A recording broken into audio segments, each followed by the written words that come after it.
Direction of perpendicular from the load. It is the strain in the perpendicular direction from the load due to load.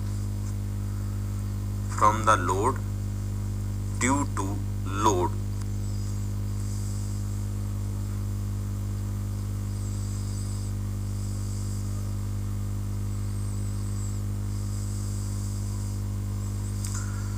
Due to load. जैसे अब बिल्कुल दिमाग खोल के पढ़ना भाई। लेटरल स्ट्रेन क्या होता है? पुराने एग्जाम्पल में ही देख लो कि अगर मैं कहूं सिग्मा एक्स हमने निकाल लिया था, सिग्मा वाई भी हमने निकाल लिया था और सिग्मा जेड भी हमने निकाल लिया था। ये तीनों निकाल चुके हैं, ऊपर लिखा भी है देखो। अब उसी के आगे बढ़ते हैं। जैसे मैं कहूं कि सिग्मा एक्स, बहुत सिंपल सोचना, अगर ये लोड लगाएंगे तो बताओ मुझे लेंथ बढ़ेगी, बिल्कुल ये है लेंथ। लेकिन what about width and thickness? जब आप लेंथ में पुल करोगे तो माय डियर विड्थ और थिकनेस कम होती। मतलब सिग्मा एक्स के 3 इफेक्ट होंगे। एक तो लेंथ को ये बढ़ाएगा और विड्थ और थिकनेस को घटाएगा। केवल सिग्मा एक्स के बारे में सोचो। मतलब एक स्ट्रेस नॉर्मल वाली जुड़ी होती है 3 स्ट्रेन से। एक स्ट्रेस, स्टेटमेंट समझो, एक स्ट्रेस नॉर्मल वाली जुड़ी होती है 3 स्ट्रेन से। खुद की डायरेक्शन में जो देता है वो लॉन्गिट्यूडनल स्ट्रेन और अदर 2 डायरेक्शन में देता है लेटरल स्ट्रेन। जैसे मैं क्या कहना चाह रहा हूं, ये क्या देगा? एक्स डायरेक्शन में लॉन्गिट्यूडनल स्ट्रेन देगा,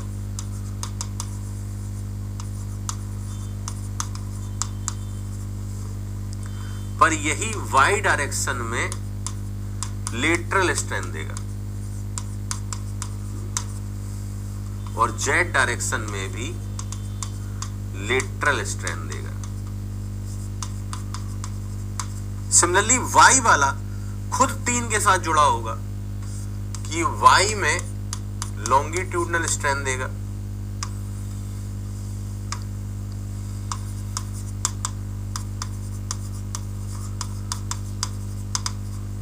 और x में लेटरल देगा।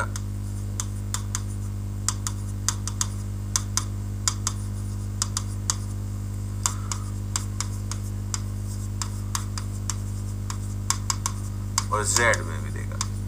सिमिलरली इसका भी लिख सकते हैं। मतलब अगर मैं एक बात बोलूं आपसे, इसका भी लिख सकते हैं, लिख नहीं, आप 2 लिख दिए, समझ गए होंगे कि z में लॉन्गिट्यूडनल देगा और x और y में लेटरल देगा। एक्चुअली मैं ये कहना चाहता हूं कि total strain in any direction, या चलो एनी क्या, x डायरेक्शन की निकाल देते हैं। टोटल स्ट्रेन इन x डायरेक्शन, जिसे मैं एप्सिलॉन x कह देता हूं। मतलब मैं पूछूंगा x डायरेक्शन में टोटल कितनी स्ट्रेन आई, तो कहोगे सर x में स्ट्रेन आई 3 जगह से। एक तो सिग्मा x की लॉन्गिट्यूडनल स्ट्रेन आई और लॉन्गिट्यूडनल स्ट्रेन ऑफ y, मतलब लॉन्गिट्यूडनल स्ट्रेन ऑफ x आया x डायरेक्शन में और लेटरल स्ट्रेन ऑफ y आया इन x डायरेक्शन में और लेटरल स्ट्रेन ऑफ z भी आएगा x डायरेक्शन।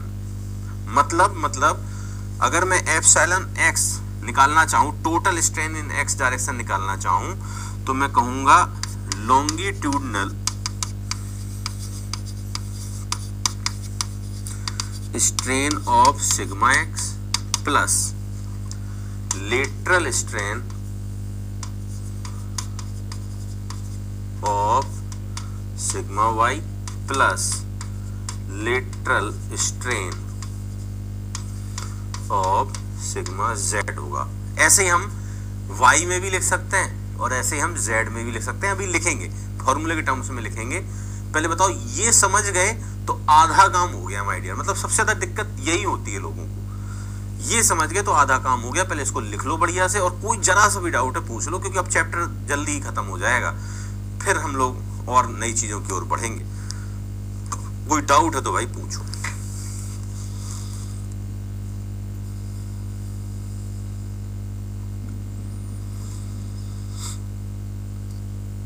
नहीं है तो भी पूछो।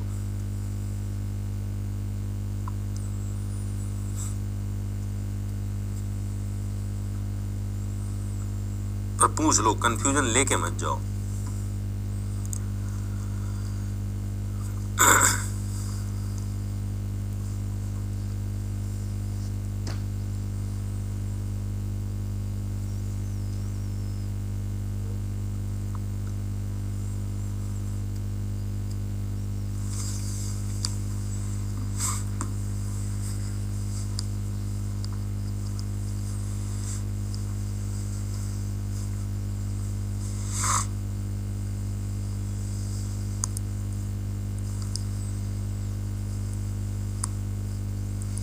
मतलब मैंने एप्सिलॉन एक्स का आंसर लिखा है, ऐसे ही मैं एप्सिलॉन वाई भी लिख सकता हूं और एप्सिलॉन जेड भी लिख सकता हूं।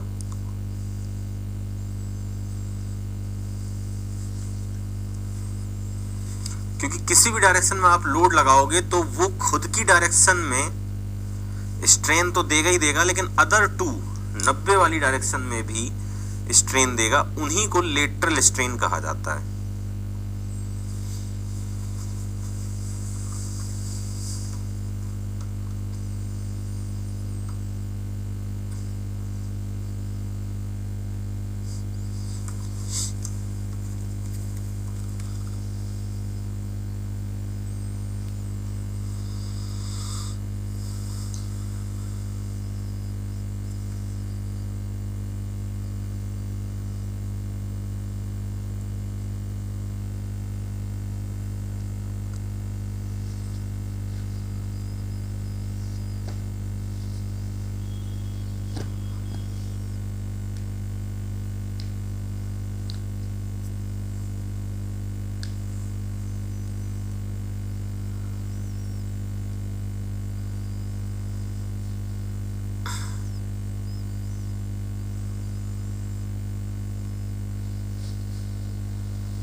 बताओ भाई, नोट तो हो गया, समझ में आई ये बात कि नहीं आई?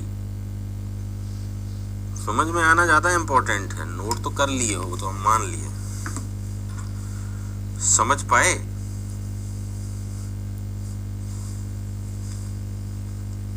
Clear, very good. अब लेटरल स्ट्रेन कैसे निकालते हैं, मतलब किसी भी स्ट्रेस की लेटरल स्ट्रेन कैसे निकालते हैं, उसके लिए एक टर्म डिफाइन होता है पॉइजन्स रेशियो।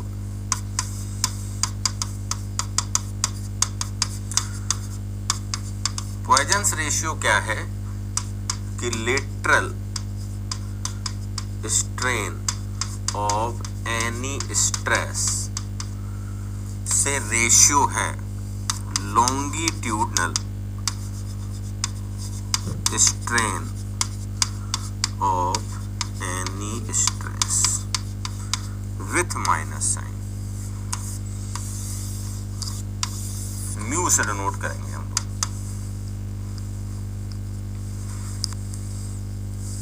मतलब किसी भी स्ट्रेस का लेटरल स्ट्रेन निकालना है तो पहले उसका लॉन्गिट्यूडनल निकालना होगा और उसमें म्यू का गुणा करना पड़ेगा। जैसे मैं निकालना चाहता हूं लेटरल माइनस साइन, अपोजिट होते हैं ना, क्योंकि आप लेंथ को पुल करोगे तो विड्थ और थिकनेस कम होगी, घटेंगी। तो ये माइनस साइन रिप्रेजेंट कर रहा है अपोजिट नेचर को।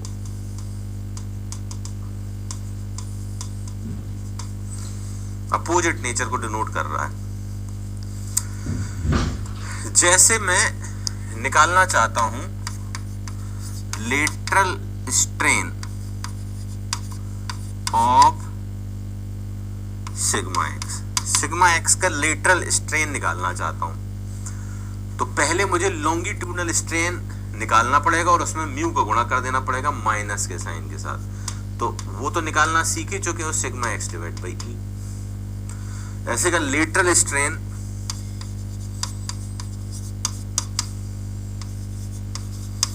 ऑफ सिग्मा वाई निकालना है तो ये हो जाएगा mu time sigma y upon e. और सिमिलरली अगर लेटरल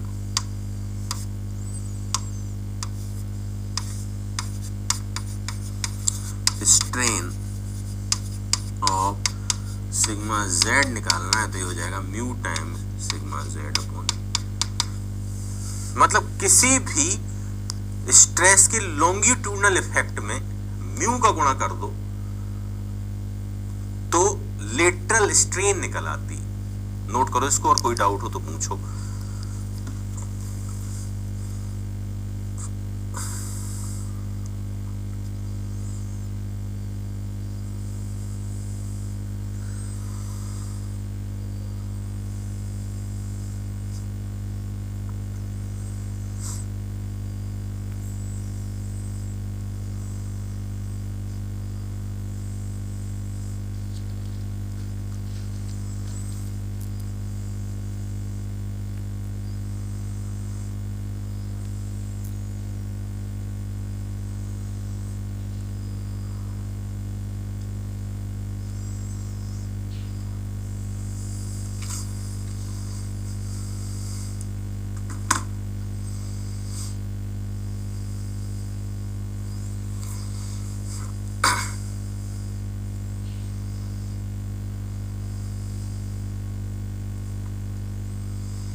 सो फाइनली अब हम आंसर कर सकते हैं। यहाँ पे देखो एप्सिलॉन एक्स का आंसर करना है तो लॉन्गिट्यूडनल एक्स का कितना होगा, ये सिग्मा, कलर बदलता हूँ, अगर मैं ऊपर ही लिखूँ अभी नीचे भी लिख दूंगा, ये हो जाएगा सिग्मा एक्स अपॉन ई।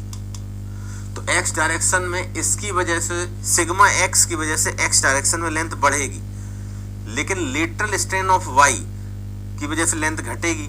तो ये आएगा माइनस के mu times sigma y upon e, और ये आएगा माइनस के mu times sigma z upon e. तो total strain in x direction कितनी होगी, एक्स का लॉन्गिट्यूडनल प्लस वाई जेड का लेटरल इफेक्ट लेंथ को इफेक्ट करेगा, यह एक्स डायरेक्शन को इफेक्ट करेगा।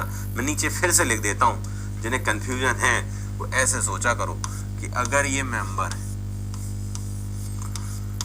और अगर मैं ये स्ट्रेसेस लगा रहा हूं,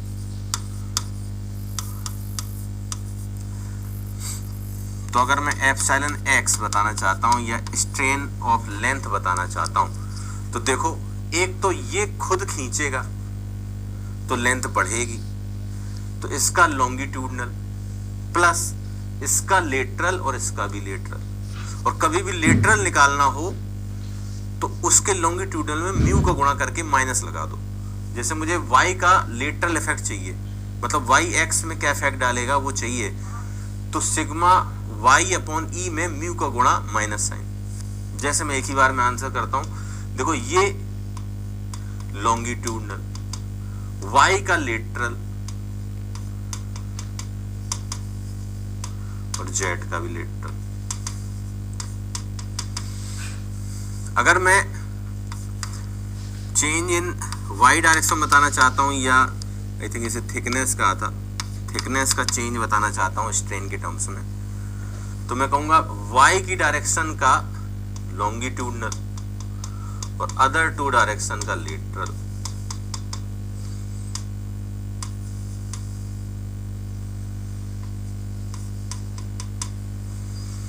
सिमिलरली z का या विड्थ का चेंज बताना चाहता हूं तो सिग्मा z अपॉन ई।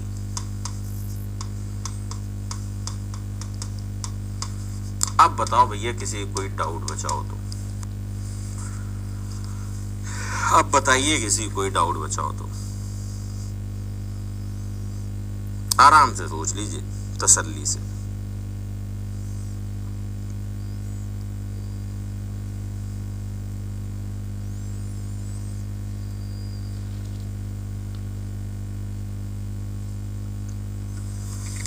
कृष्ण कुमार रेड कलर नहीं दिख रहा तो कहाँ रेड है यार? अब एक आध बार जोश जोश में रेड से लिख जाता हूँ तो थोड़ा सा एडजस्ट कर लिया करो, मतलब कलर का ध्यान दें कि पढ़ाने पे ध्यान दें। बस आई थिंक ये कलर तो विजिबल है, कोशिश करूंगा रेड से ना लिखें।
रिपीट कर दें। अरे सुनो, ये क्या देगा मैं लिख ही देता हूं, लॉन्गिट्यूडनल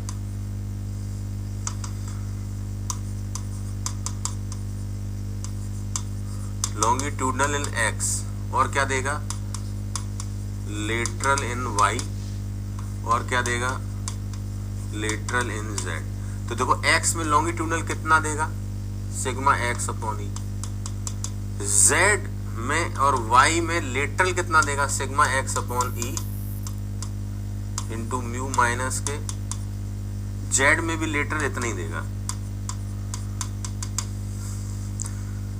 तो अगर मैं कहूं सिग्मा x का x डायरेक्शन में क्या फर्क पड़ा, तो केवल इतना स्ट्रेन दिया इसने x डायरेक्शन, बाकी दो इफेक्ट इसके y और z में गए, उनसे क्या मतलब।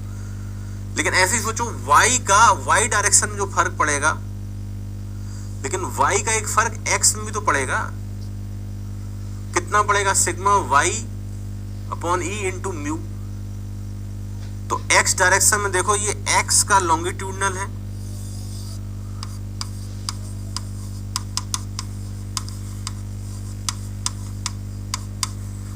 और ये लेटरल ऑफ y है और ये लेटरल ऑफ z।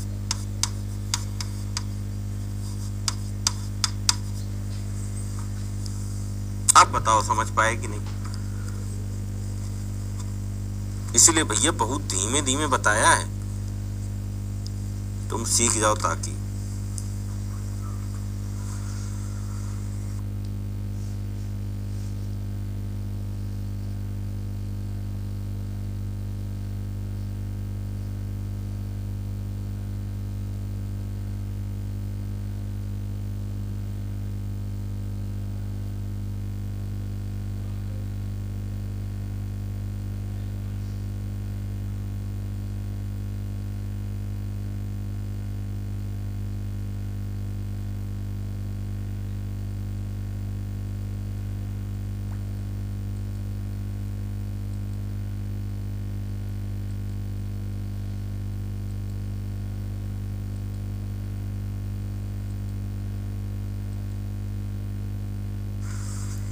फिर यहां अगर हम अगली बात कहें, ठीक है MIC ऑन कर लिया भाई, यहां अगली बात कहें, यही एक टर्म आता है वॉल्यूमेट्रिक स्ट्रेन।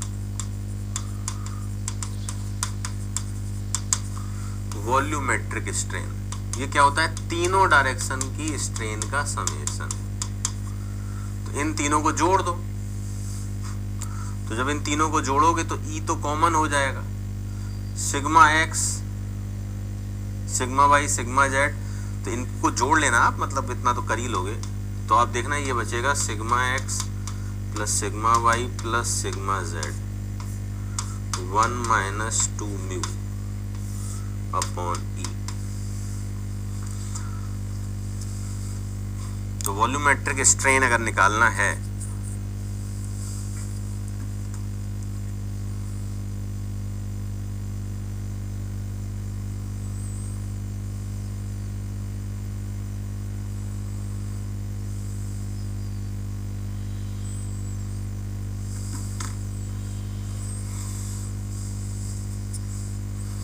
अभी जिन्हें थोड़ा बहुत डाउट रह गया और क्लियर होगा।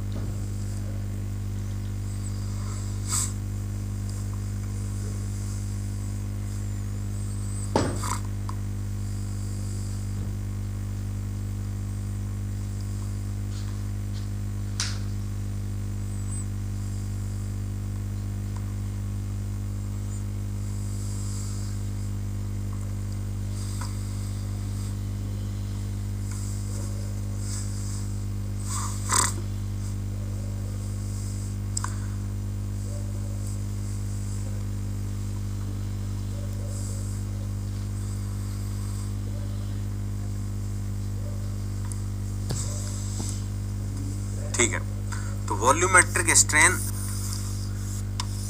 ये आ गया, और वॉल्यूमेट्रिक स्ट्रेन की जो डेफिनेशन है वो है change in volume divided by initial volume.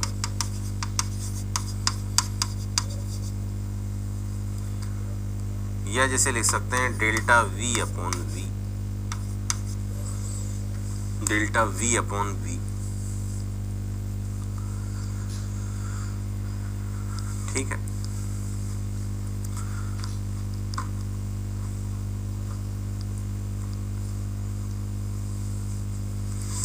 कल आपको मैंने बताया था कि वॉल्यूमेट्रिक स्ट्रेस क्या होती है। वॉल्यूमेट्रिक स्ट्रेस होती है sigma x plus sigma y upon sigma z by 3। इसका मतलब है sigma x plus sigma y plus sigma z by 3। और volumetric stress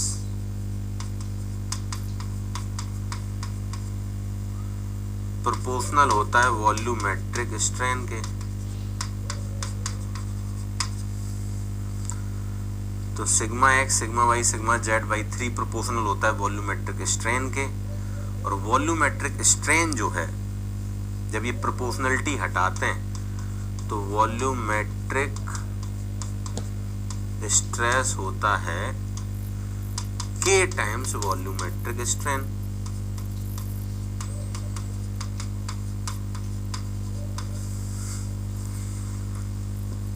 K times volumetric strain. ठीक है, अब वॉल्यूमेट्रिक स्ट्रेन हमने निकाल लिया है, ये आया है। वॉल्यूमेट्रिक स्ट्रेस कल से ही पता था, तो अगर आप यहाँ पे वॉल्यूमेट्रिक स्ट्रेन को भरें तो ये हो जाएगा के, मैं ड्राइव कर रहा हूँ। वॉल्यूमेट्रिक स्ट्रेन ये पूरा formula sigma x plus sigma y plus sigma z upon E into 1 minus 2 mu.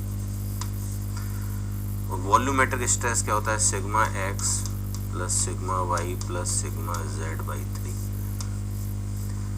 तो अब देखो ये सब कट जाएगा और यहीं से वो फॉर्मूला ड्राइव हुआ जो मैंने आपको याद करने के लिए सीधे कह दिया। देखो E बराबर क्या निकल आया यहां से 3K 1 माइनस 2। पर मैंने कहा ये फॉर्मूले इंपॉर्टेंट नहीं है ड्राइव करना, ड्राइव तो मैं सब कर दूंगा, पर रटा होना चाहिए, रटा होना चाहिए। देख लो, नोट कर लो, कोई डाउट हो तो पूछ लो, थोड़ा छोटा भी कर देते हैं,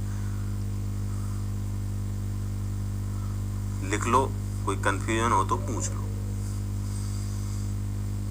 मतलब वो मैंने ड्राइव कर दिया है।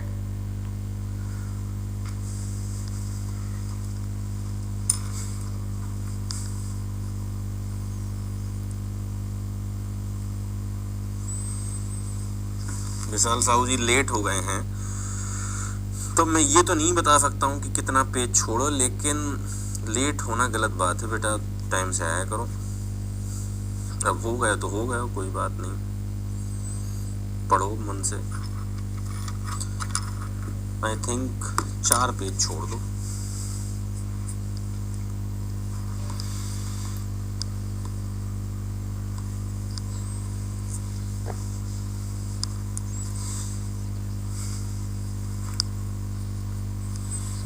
अभी बताएंगे श्वेता जी, डोंट वरी।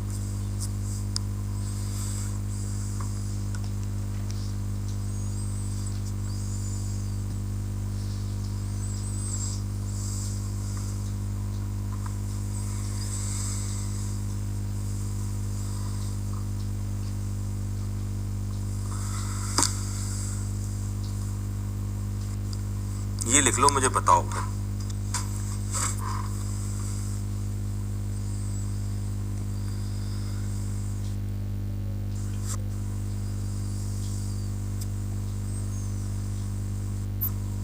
ये समझ में आया? डेरी वो निकलेगा तब ना कुछ कर पाएंगे।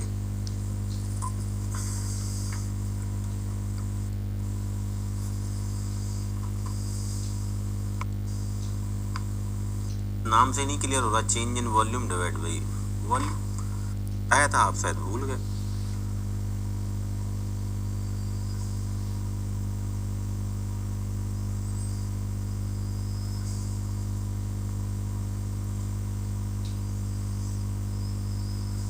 भाई रिवाइज करना जरूरी है, बाकी तो हम सब इनिशियल वॉल्यूम और एक्शन की स्ट्रेन निकाल के जोड़ दो।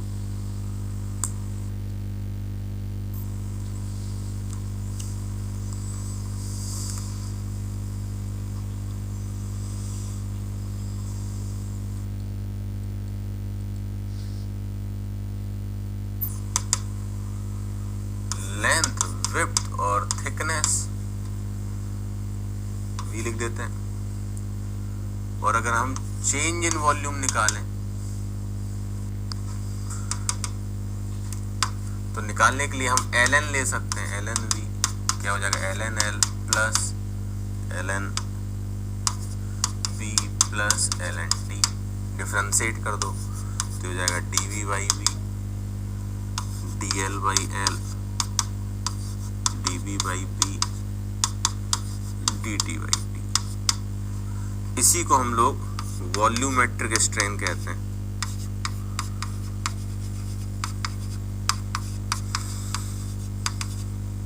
ये लेंथ वाला है या x वाला है, ये y वाला है, ये z वाला है। इस तरह से ये फॉर्मूला लग जाता है। गुणा नहीं करते हैं तीनों स्ट्रेन का, ध्यान रखना, जोड़ते हैं। तो कभी भी वॉल्यूमेट्रिक स्ट्रेन पूछा जाए, तीनों डायरेक्शन की स्ट्रेन निकाल के जोड़ दो। फिर एक दो एग्जाम्पल करवाता हूं।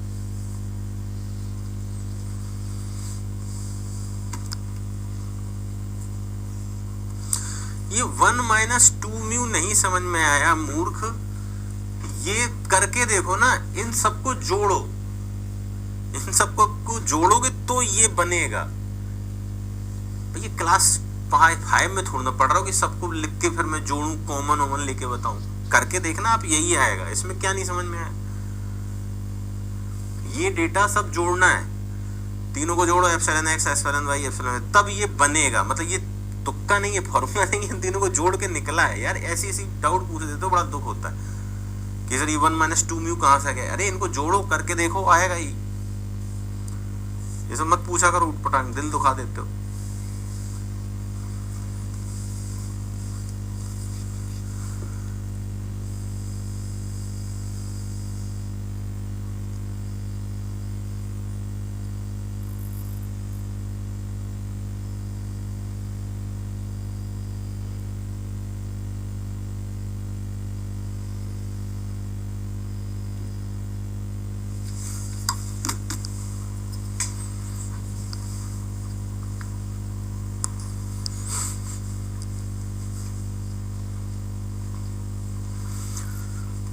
फिर एक एग्जाम्पल देखो यहाँ पे करते हैं, एक क्वेश्चन करते हैं, जल्दी से करते हैं। जैसे यहाँ लगा है सिग्मा, यहाँ कंप्रेशन में लगा है 2 सिग्मा, और यहाँ भी कंप्रेशन में लगा है सिग्मा, ठीक है। और क्वेश्चन है ई गिवन है, म्यू वी गिवन। तो क्वेश्चन है find out volumetric strain. Volumetric strain चाहिए हमें, और स्ट्रेन इन एक्स डायरेक्शन चाहिए। 2 क्वेश्चन पूछे, जो डाउट रह गए आप पूरी तरह से क्लियर हो जाएंगे। थोड़े बहुत डाउट तो रह ही जाते हैं। अगर ये क्वेश्चन लगा लेते हैं, मेंस का है भैया, ये मेंस का क्वेश्चन है, पर मेंस तो तब दोगे ना जब प्री निकलेगा, तो इसलिए ये फॉर्मूले भी रटने पड़ते हैं, क्या करें, याद करने पड़ेंगे। मैंने भी किए, सबको करने पड़ेंगे। तो ये क्वेश्चन आसान है अगर पढ़ा है, लेकिन उसके पहले थ्योरी रटो, क्योंकि एग्जाम में थ्योरी के बहुत क्वेश्चन आते हैं सोम से ऑब्जेक्टिव में, और वो नहीं निकलेगा तो बेकार है आपका ये कॉन्वेक्टिव एनालिसिस। इसलिए हम दोनों को लेके चल रहे हैं। चलो करो।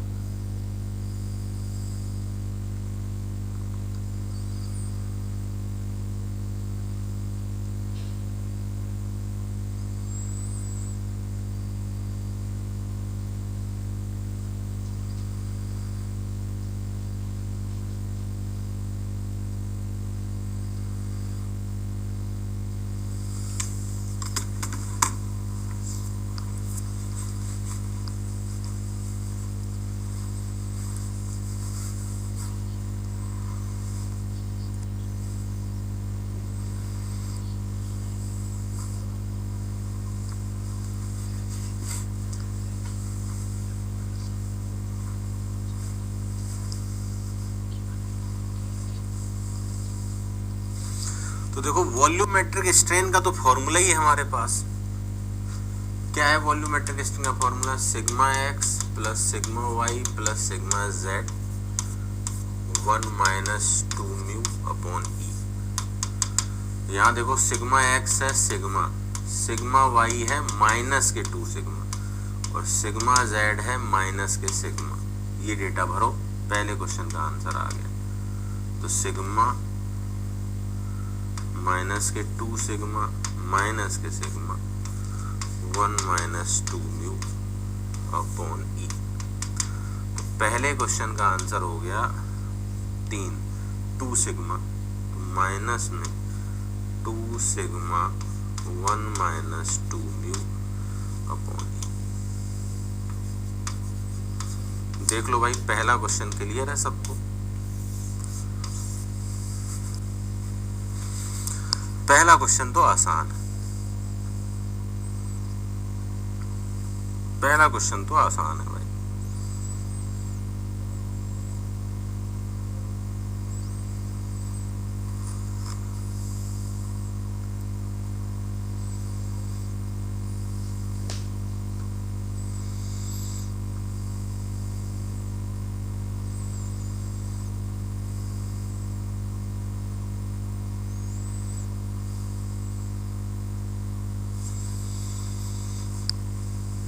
ठीक है, अब दूसरा क्वेश्चन है स्ट्रेन इन एक्स डायरेक्शन निकालना है। तो देखो कैसे लिखते हैं स्ट्रेन इन एक्स डायरेक्शन। पहले देख लो फिर तुम नोट करना। Strain in x direction, strain in x direction मैं लिखता हूं पहले। एक्स डायरेक्शन की स्ट्रेन पूछी, आप कोई फॉर्मूला थोड़ा ना है। कैसे? देखो एक्स डायरेक्शन में इसका फॉर एक्स डायरेक्शन सिग्मा का लॉन्गिट्यूडनल और 2 सिग्मा का लेटरल और सिग्मा का भी लेटरल आएगा, तीनों को जोड़ देना है। तो पहले इसका लॉन्गिट्यूडनल क्या होता है? सिग्मा अपॉन ई। इसका लेटरल, तो इसका लॉन्गिट्यूडनल होगा 2 सिग्मा अपॉन ई माइनस में, पर यहां प्लस ही आएगा, तो ये हो जाएगा प्लस के 2 sigma upon E into mu. ये खुद में कंप्रेसिव है, तो यहाँ क्या आएगा? Tensile plus sigma upon E into mu. ये दोनों क्वेश्चन के भैया मैंने आंसर कर दिए। अब अगर डाउट क्लियर हो गए तो पूरी तरह से क्लियर हो गया, हर क्वेश्चन आप लगा लोगे। मतलब ये कठिन क्वेश्चन है मेंस के, आसान नहीं, ठीक है। पर आई थिंक देख लो, ऑब्जेक्टिव में सब रटने वाले आते हैं, आप उठाओ पुरानी ईयर के क्वेश्चन करो।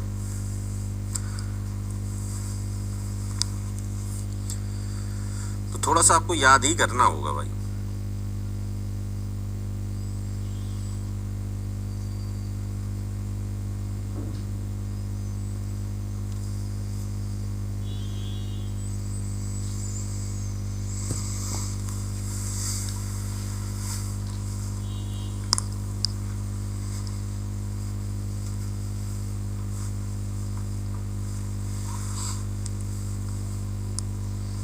हाँ, जो भी आंसर आए वेरीफाई कर लो और मुझे बताओ अब क्लियर हो गया पूरी तरह से, क्योंकि अब हम अगले टॉपिक की ओर बढ़ने वाले हैं।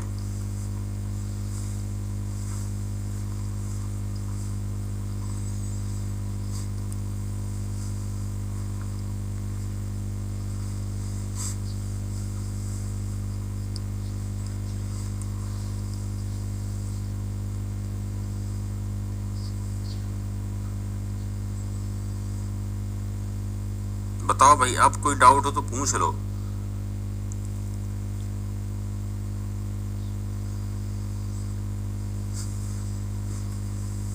लिख तो फटाक से देते हो, अब सब क्लियर है, आंसर क्यों नहीं देते हैं लोग? क्वेश्चन जब पूछा करो तो आंसर भी, हाँ कैसे भी कर दो भैया आंसर, आंसर तो वही आएंगे ना, आंसर थोड़ा ना बदल जाएंगे।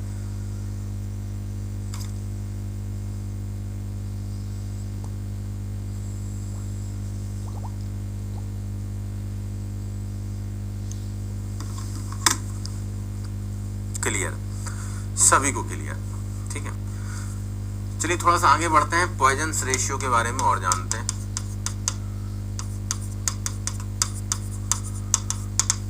तो म्यू से डिनोट करते हैं और म्यू की वैल्यू जनरली 0 से 0.5 के बीच में होती है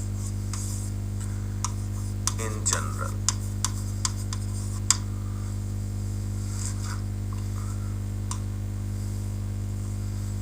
म्यू की वैल्यू 0.5 से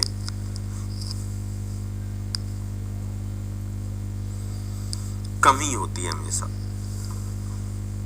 ठीक है।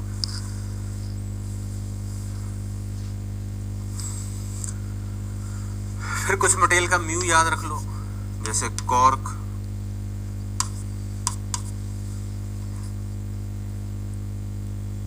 रबर,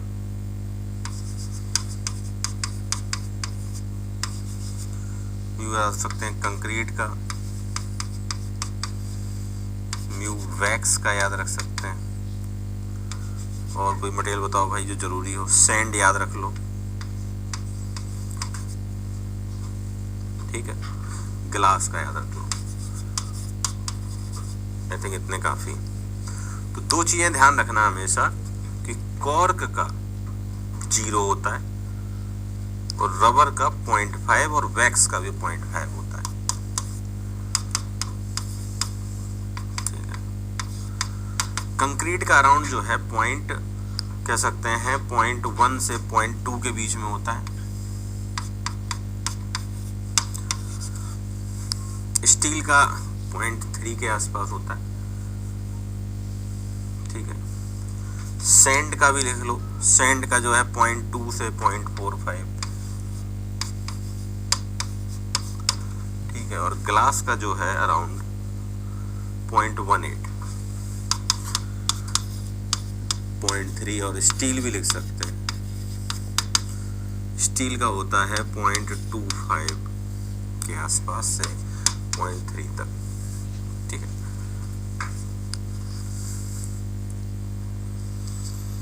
तनिष्का कहाँ डाउट आ गया बेटा, कहाँ माइनस साइन नहीं लगाया? माइनस साइन लगाया ना, देखो यहाँ प्लस इसलिए लगाया, बच्चे देखते नहीं हो, सुनते नहीं हो। देखो यहाँ खुद कितना होगा कंप्रेसिव, तो जो लॉन्गिट्यूडनल खुद कंप्रेसिव है उसका लेटरल यहाँ पे टेंसाइल होगा, तो इस माइनस में माइनस लगाया तभी तो प्लस हुआ, इधर भी माइनस में माइनस लगाया तभी तो यहाँ प्लस हुआ। सोचो, आराम से सोचो। मैं मानता हूं कि थोड़ा सा वीक हैं आप लोग, लेकिन इतने भी वीक नहीं है, थोड़ा भरोसा रखें, डरे नहीं। बताओ भाई बताओ, अब क्लियरिटी आई?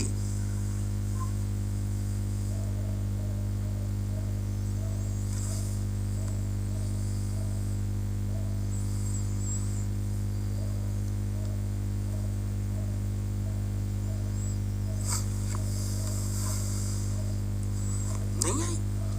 अच्छा आई, गुड।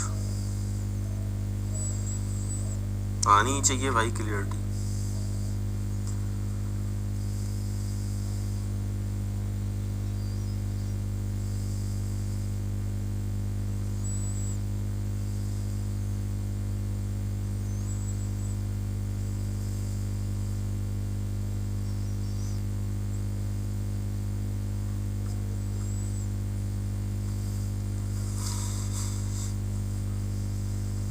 बोल दो भाई, कोई डाउट रह गया तो।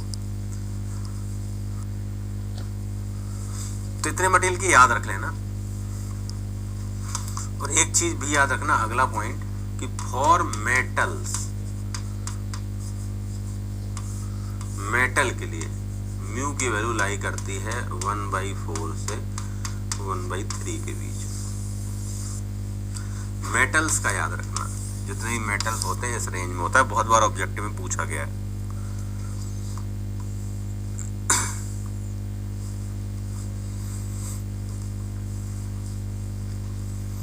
बहुत बार ऑब्जेक्टिव में पूछा गया है।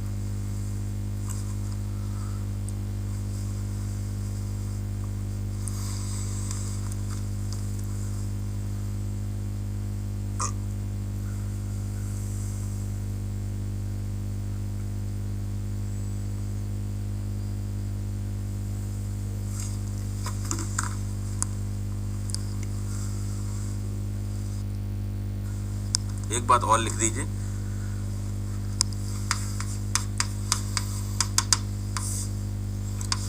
Mu may be negative for some material like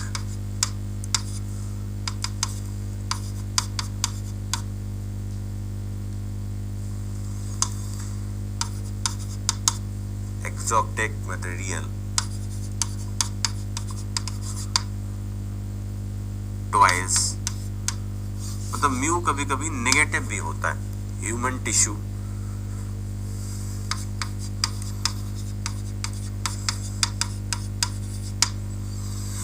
तो म्यू की वैल्यू ऐसा नहीं कि हमेशा पॉजिटिव होती है, कभी कभी नेगेटिव भी होती है।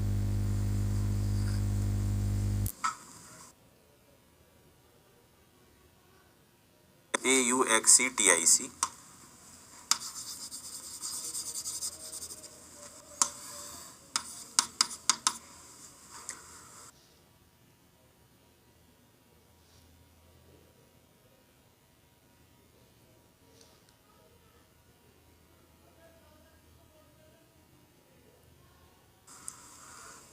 म्यू नेगेटिव का मतलब समझो, अगर म्यू खुद नेगेटिव होगा तो लेटरल स्ट्रेन और लॉन्गिट्यूडनल स्ट्रेन दोनों सेम डायरेक्शन में होंगी। मतलब आप लंबाई खींचोगे तो विड्थ भी बढ़ेगी, थिकनेस भी बढ़ेगी। जैसे यार जूते वगैरह के मटेरियल में आप दबाते हो, वो चारों तरफ से फैलता है, या कुछ टॉयज वगैरह में, कुछ मैट्रिक्स वगैरह में, मतलब वो सेम इफेक्ट देता है। ऐसे मटेरियल के एग्जांपल मैंने दिए कि अगर आप चारों तरफ से खींचोगे तो हर तरफ से खींचता है, मतलब जिस भी तरफ से खींचोगे उस डायरेक्शन में तो खींचता ही, अदर डायरेक्शन में भी खींचता है। टॉयज, कुछ ह्यूमन टिश्यूज भी ऐसे होते हैं, तो याद रखना ऑब्जेक्टिव के लिए।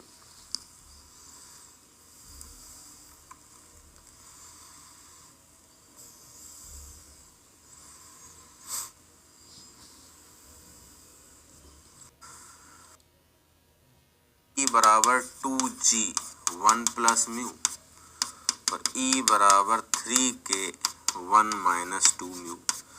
और इन जनरल हम जानते हैं कि म्यू की वैल्यू लाई करती है 0 से 0.5। ठीक है, तो यहां पे हम ये देख सकते हैं कि अगर म्यू 0 से 0.5 के बीच में लाई करता है तो म्यू की यहाँ पे एक बार 0 भरो वैल्यू, एक बार 0.5 वैल्यू भरो। तो जी की रेंज मिल जाएगी। ऐसे ही म्यू को एक बार 0.5 रखो, एक बार 0 रखो, तो के की भी रेंज मिल जाएगी। मतलब ये पता चल जाएगा कौन बड़ा है कौन छोटा है। ठीक है, तो जैसे मैं यहाँ 0 भरता हूँ, तो वैसे 0 भरोगे तो जी बराबर हो जाएगा E/2। जब यहाँ 0.5 भरूंगा तो 0.5 का मतलब हो गया 1.5, और ये हो जाएगा इंटू 2 मतलब 3, तो ई हो जाएगा, जी हो जाएगा E/3। तो अगर ऐसा है तो इससे हमने एक कंक्लूजन निकाला कि जी की वैल्यू लाई करती है E/2 से E/3 के बीच में, E/2 से E/3 के बीच में।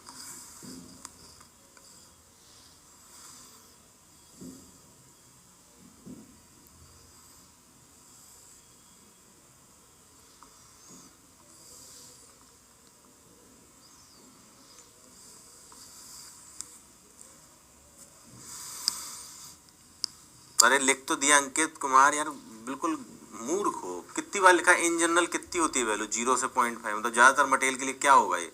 0 से 0.5, सब मटेरियल भी लिख दिए। अरे एक आध जार कभी नेगेटिव होता है, हमेशा थोड़ा नेगेटिव होता है।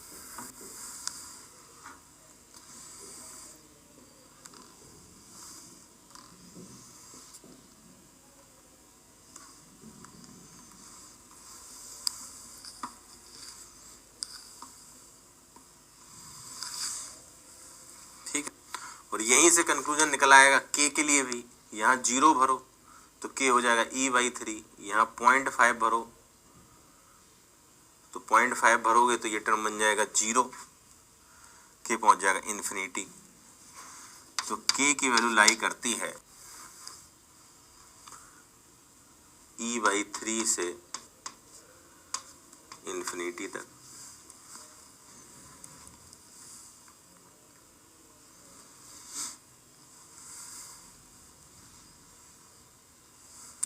तो देखा जाए कि अगर जनरलाइज बात किया जाए, इन जनरल, तो इन जनरल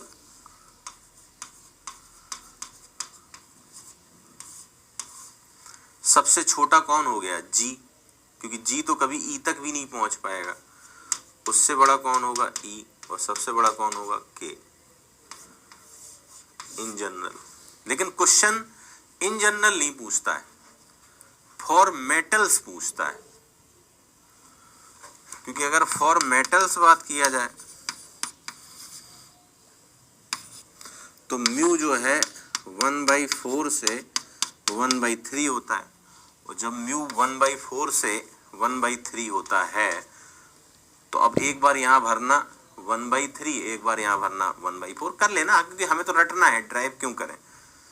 तो आप देखना है कि जी की वैल्यू आ जाती है, डेटा है मेरे पास, जी की वैल्यू आ जाती है 3/8 से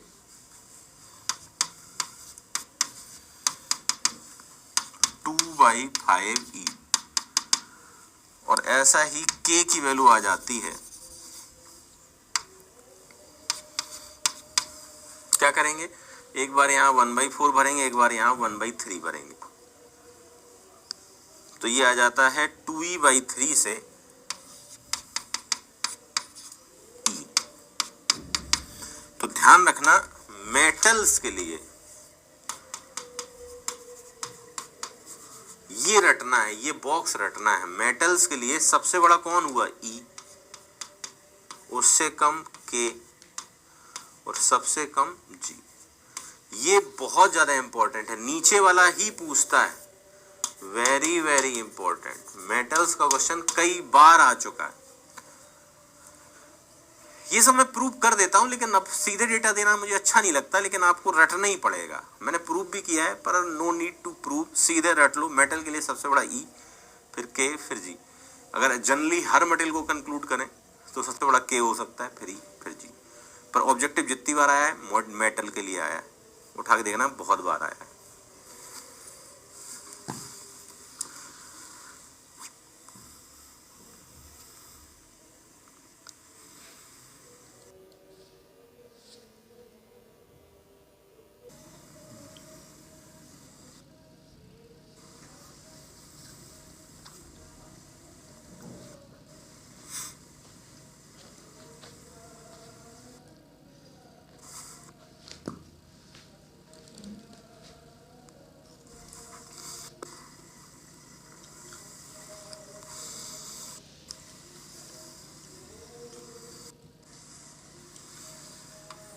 प्रूफ्स आर नॉट इम्पॉर्टेंट, ये बस मैं आपकी खुशी के लिए बता देता हूं, ये याद कर लो। मेंस में ये थोड़ा ना प्रूव करवाएगा यार तुमसे। सो थिंग्स आर इम्पॉर्टेंट, उन्हीं को पढ़ो, उन्हीं को समझो, ठीक है।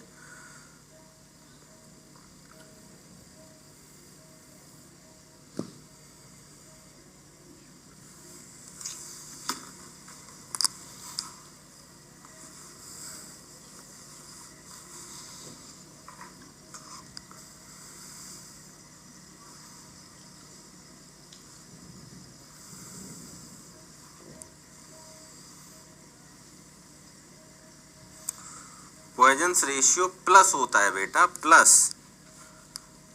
इसका मतलब ज्यादातर मटेरियल के लिए लेटरल लॉन्गिट्यूडनल के अपोजिट होती है।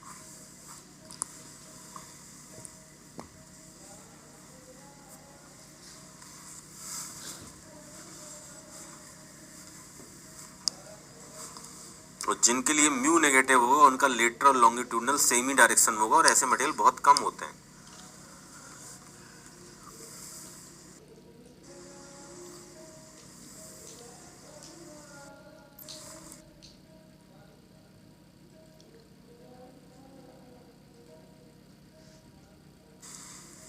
टर्म रह गए हमारे चैप्टर के, शियर स्ट्रेन।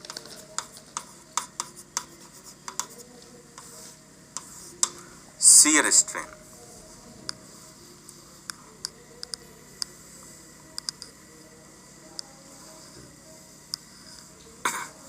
डिफाइन करिए। It is defined as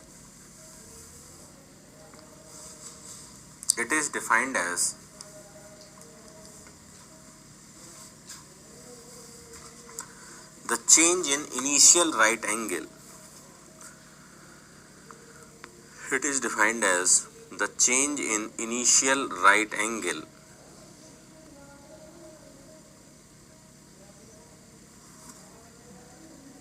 between two lines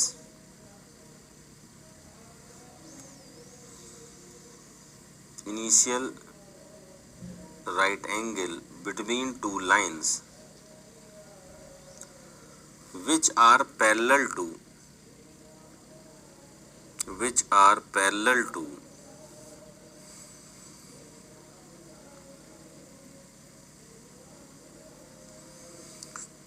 parallel to x and y axis,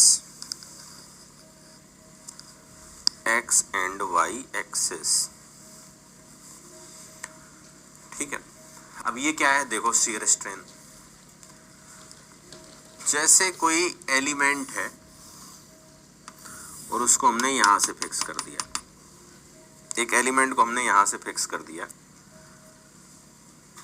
ठीक है, और इस एलिमेंट में हमने फिक्स फेस के परपेंडिकुलर लोड लगाया F,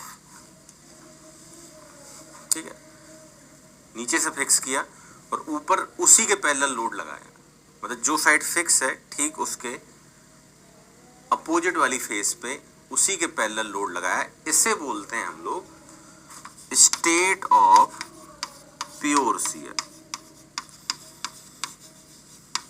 क्या बोलते हैं? State of pure shear. मतलब अगर मैं एक एग्जांपल दूं कि अगर ये डस्टर है, ठीक है, यहां नीचे से फिक्स है और मैंने ये फोर्स लगाया, ये, इसे बोलेंगे स्टेट ऑफ प्योर शियर। यहां से फिक्स है तब ऐसे फोर्स लगाए तो भी स्टेट ऑफ प्योर शियर, मतलब जो साइड फिक्स है उसके अपोजिट फेस पे पैरेलल फोर्स लगाया तो इसे बोलते हैं स्टेट ऑफ प्योर शियर। ठीक है, यहां तक बात ठीक है। फिर ऐसा थोड़ा ना कि हमेशा स्टेट ऑफ प्योर शियर होगा। जैसे एक और केस देता हूं मैं आपको कि भाई चलो ये फिक्स नहीं है, ये हिंज है और इसमें हमने इधर की ओर खींचा, ठीक है, तो ये स्टेट ऑफ प्योर शियर नहीं कहलाएगा। दोनों ही केस में शेप चेंज होगी। देखो यहां कैसा होगा, कुछ ऐसा हो जाएगा,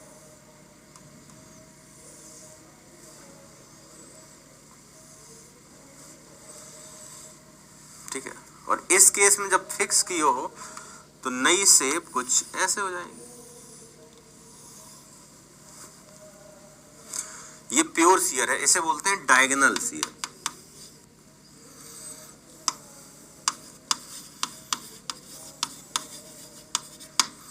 क्या बोलते हैं? Diagonal shear.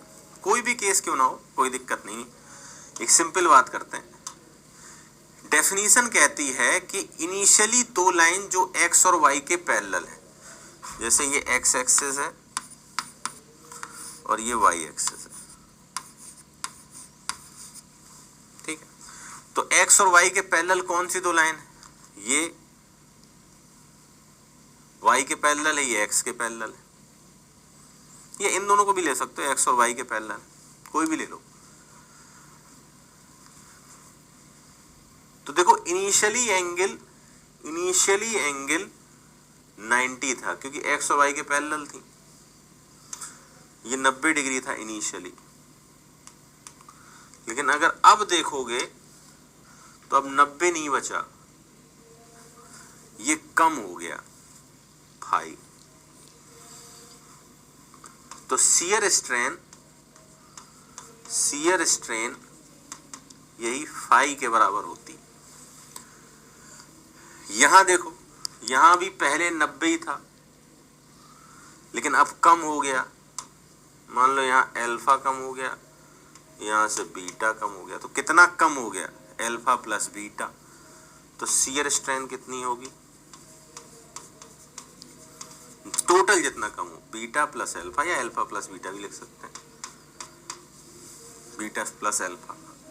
फिर साइन बताता हूं प्लस माइनस कैसे देते हो, साइन बताता हूं प्लस माइनस कैसे देते हो। ध्यान रखना जब भी ये वाली साइड क्लॉक मूव करे, ये वाली साइड क्लॉक मूव करे, ये वाली साइड क्लॉक मूव करे, जैसे ये वाली साइड देखो क्लॉक मूव करी, क्लॉक मूव करे, और नीचे वाली साइड एंटी क्लॉक मूव करे, तो प्लस देना है। मतलब ये वाली साइड जब क्लॉक जाए, सिंपली मैं यहां बना देता हूं, साइन कैसे देना है। अगर ये है, ये वाली साइड या ये वाली साइड दोनों है तो पैरेलल ही। अगर ये साइड क्लॉक जाए तो पॉजिटिव, और ये वाली साइड एंटी क्लॉक जाए तो पॉजिटिव। वाइस वर्सा भी ट्रू होगा। अगर ये इधर चली गई, जैसे मैं एग्जांपल देता हूं, एक और एग्जांपल नंबर 3।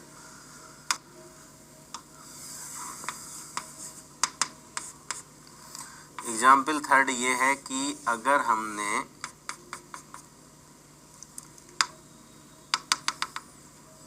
डायगोनल शियर लगाया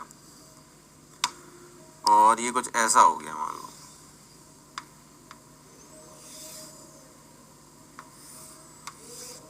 ठीक है, जस्ट एग्जाम्पल। और ये एंगल अल्फा है, ये एंगल बीटा है, ठीक है। अब मुझसे कहा गया शियर स्ट्रेन बताओ, तो मुझे पता है अगर ये वाली साइड क्लॉक मूव करती है, अगर ये वाली साइड क्लॉक मूव करती है तो पॉजिटिव, अगर ये वाली साइड क्लॉक मूव करती है तो पॉजिटिव। डायग्राम थोड़ा सा ही बना देता हूँ। क्लॉक मूव करती है तो पॉजिटिव, अरे बन जाओ भाई, क्लॉक मूव करती है तो पॉजिटिव। तो देखो ये वाली साइड क्लॉक ही मूव करी है, कितना डिग्री? बीटा, या इधर से भी देख लो बीटा। तो शियर स्ट्रेन कितना होगा? Plus beta. ये वाली साइड अगर एंटी क्लॉक मूव करती है, या ये भी एंटी क्लॉक मूव करती है, ऊपर वाली देखो या नीचे वाली देखो, बात तो एक ही। लेकिन इसने एंटी क्लॉक मूव नहीं किया, इसने अल्फा क्लॉक मूव किया है। इसका मतलब आंसर होगा माइनस अल्फा। ऑब्जेक्टिव आते हैं, बहुत तगड़े ऑब्जेक्टिव आते हैं, गेट वेट में आते हैं, ईएससी में। तुम्हारे में तो फॉर्मूला आएगा कि क्या है शियर स्ट्रेन क्या होता है, यही को डेफिनेशन ही पूछ दे, पर यार अगर बात हो रही है तो थोड़ा अंदर तक जाके लेके जाएंगे, क्योंकि कुछ स्टूडेंट लास्ट ईयर गेट की कोचिंग पढ़ चुके हैं और वो जेई की कोचिंग पढ़ रहे हैं, और मुझे सब पता रहता है, उन्हें भी नहीं आता होगा। साइन ध्यान रखियो, जैसे मैं इधर फोर्स लगा दूं, अब कितने एग्जाम्पल ने, इधर फोर्स लगा दूं तो ये साइड ऐसे झुकेगी, तो ये वाली साइड एंटी क्लॉक जाएगी, तो आंसर होगा -5। देख लो, कोई डाउट हो तो पूछ लो, आगे बढ़ते हैं।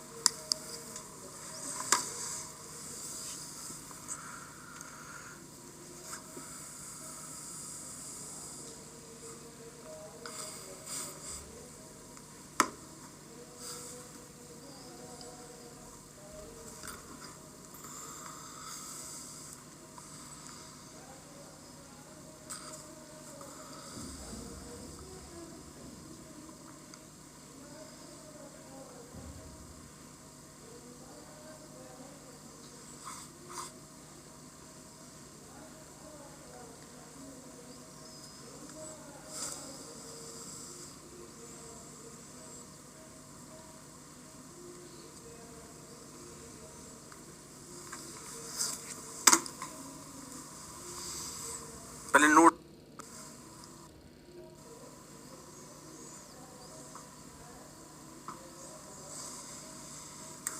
डायगोनल शियर का कोई फॉर्मूला थोड़ा ना है यार अंकित। 90 डिग्री जितना चेंज हो जाए, पहले दो लाइन 90 पे थी, फिर बदल के कितना चेंज आया, एक तरफ से अल्फा घटी एक तरफ से बीटा घटी, तो कितना चेंज हुआ।